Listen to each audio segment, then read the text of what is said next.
नौशर फिरोज़ मां अवां खे अपडेट कंदा हलूं। रिपोर्ट कर रहा है ज़ाहिद हुसैन खोखर। नौशर फिरोज़ पुलिस मुक़ाबले में नौजवान जी मुबैना क़त्ल ख़िलाफ़ एहतजाज माउ पारां पाण साड़ण जी कोशिश।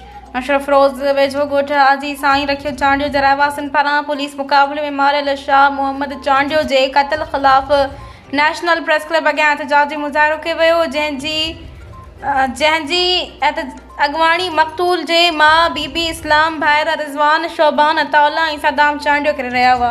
एहतजाज दौरान शाह मोहम्मद जी मां सख़्त ॾुख ऐं मायूसी जी हालत में पाणीअ ते पेट्रोल हारे बाहि ॾियण जी कोशिश कई, पर मौजूद माण्हुनि खेसि रोके वरितो। जज़्बाती अंदाज़ में उहा पट ते किरी पई ऐं रड़ियूं कंदे पुलिस ख़िलाफ़ दाहूं कंदी रही।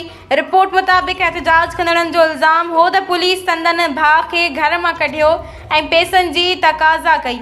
न ॾियण ते खेसि कूड़े मुक़ाबले में क़त्ल कयो वियो। मक़तूल जी भाउ दावा कई आहे त पुलिस 5 लख रिश्वत घुरी, न ॾियण ते संदन भाउ खे क़त्ल कयो वियो। एहतजाज कंदड़ आला इख़्तियारनि खां मुतालबो कयो त मामले जी क़ुरान पाक ते कसम खणी इंक्वायरी कराई वञे। जेकॾहिं मुक़ाबिलो असुलु हो त हू चुप थी रहंदा। ॿी सूरत में DSP SHO ऐं अमलदारनि ख़िलाफ़ क़त्ल जो केस दाख़िल कयो वेंदो।